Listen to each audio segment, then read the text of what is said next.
we did not lose a single person. We were on floors, 5 floors in the 30s in the South Tower. Everybody got out. We did not lose a single life, and we're very happy about that. And we attribute a great deal of that to the civil servants, the police and the firemen who were there and lost their lives protecting our people. Can't say enough for the first responders. That was from former Oppenheimer Funds chairman and CEO John Murphy, here on CNBC just 2 days after the terror attacks of September 11th, 2001. He joins us now to reflect on that day, just about 20 years later. John, you were a new CEO at the time. You had just the day before outlined this company strategy, restructuring as well. Walk us through that morning for you, given the fact that that second plane crashed into the South Tower where your offices were located. Thank you, Morgan, and thank you for having me back. I do want to just reflect for a second on the opening of the show where David and Carl were talking about Mark Haynes. So that morning of September 13th, when I came to your studios as a new CEO, I was nervous. I was apprehensive. I didn't have answers to very many questions at all that morning, and you guys were going to be asking me questions. And I walked into the studio and saw Mark Haynes sitting at the table, shirt and tie and coat above the desk, shorts and sneakers below the desk, a bowl of cereal next to him, and a bag of Cheetos. And I said, this can't be that bad. It can't be that bad. Oh, man. So that morning, you're right, September 10th, we reorganized the company. A number of us went out that night to celebrate the reorganization of the company, a new strategy, trying to go international, trying to go institutional. We went out that night, probably had too much wine. The next morning, I was living in the Marriott World Trade Center Hotel. My family was still in Massachusetts. I got up a little bit late. Our former chief economist, Marcy Rossell, left us to join CNBC. That was her first day on the job, September 11th. And so I waited in the hotel room to see her come on and to listen to her debut. And so I got a late start. I went out for a run to clear my head, get ready for the first day of the reorganized company. And I was running back from Lower Manhattan along the river by the boatyard by the World Financial Center when I heard this loud roar, sound of a jet engine, and then a crash. And I looked up, and the North Tower was on fire. It was an unbelievable moment. I walked through the World Financial Center to get to West Street, again, looking up at the tower, people screaming out of the buildings, the hotel, the buildings. And I'm there in my running clothes with nothing but a hotel key on me, saying to myself, I'm not going to get back in that hotel and shower. It's just not going to happen. I mean, it's amazing and incredible that all of your employees were able to make it out of the building safely. How did you pick up the pieces? I mean, as a new CEO, how did you react? How did you speak with and lead your team, not only in the days following, but also in the months following? Well, I have to give credit to what I call the 93 veterans, the people who, Oppenheimer Funds was in the World Trade Center during the 93 bombing as well. And people like Sherry Corrigan, James McCarthy, Candace Sparks, Tom Hayes, Buddy Donahue. Those people were in the building that morning, and they went through every floor to get everybody out. They said, you can always come back, but you can't always get out. And they evacuated those floors for us. And all of us owe a debt of gratitude to them, as well as the first responders. But standing on the street, watching my employees come out and talking to them about what was going on inside. I remember having a conversation with an IT guy, and I said, I haven't been CEO that long. Do we even have a disaster recovery plan? And he said, do we have a disaster recovery plan? Let me begin to tell you. And about 3 minutes later, I said, Chuck, sounds to me like you better go on a ferry to New Jersey and get that place open, because we're going to need that, and we're going to need it quickly.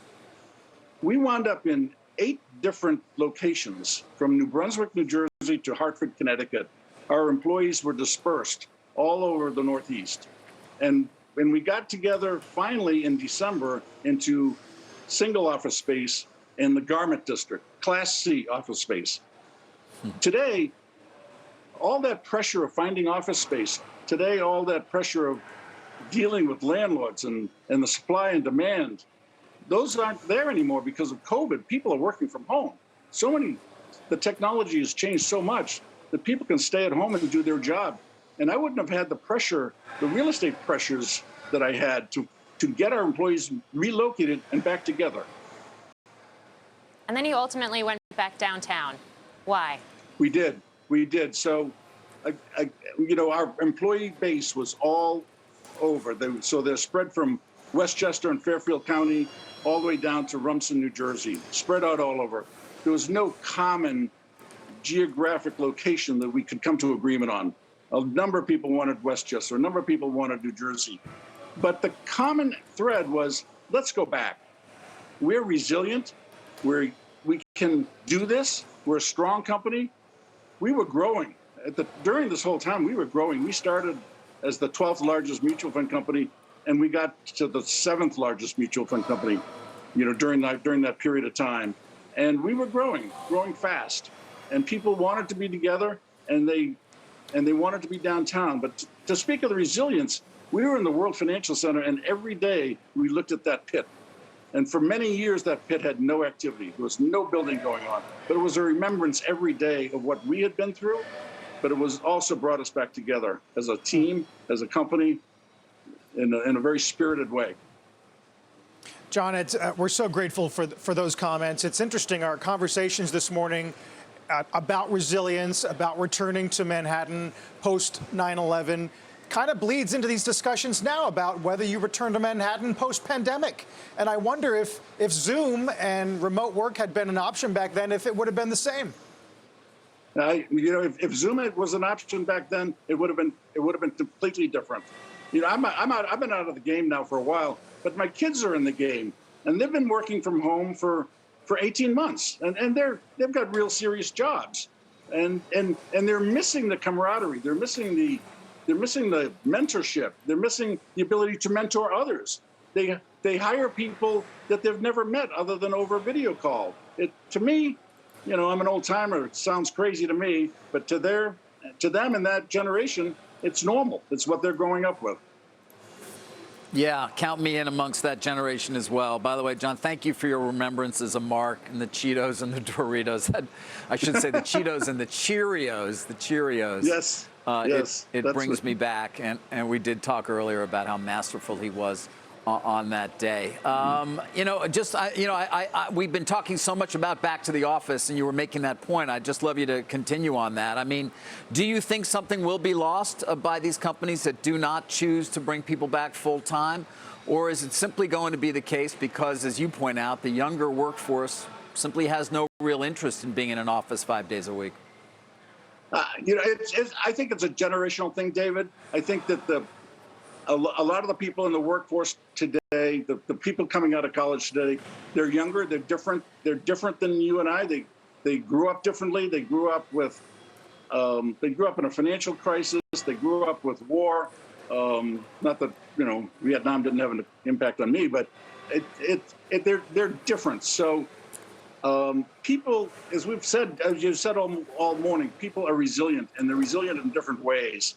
And I think this younger generation is going to find ways to be successful and contribute to society without interacting on a human basis with other people.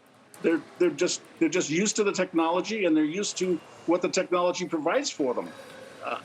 For me, it's hard for me to get it and understand it. And my daughter had to help me today prepare for this with my iPad and Zoom. So it's just it's different. I don't know that it's better. Time will tell if it's going to be better. But I'm in the David Solomon, Jamie Dimon camp. Get back to work. Let's talk to each other. Let's communicate. Let's exchange ideas real time. I'm in that camp. Yeah. Yeah. Well, we're grateful to your daughter for helping you get set up, and we're especially grateful to you for sharing your experience and your recollections on this day. John, thank you. Thank you very much. Thanks for having me. We're going to take a quick break, and we'll be right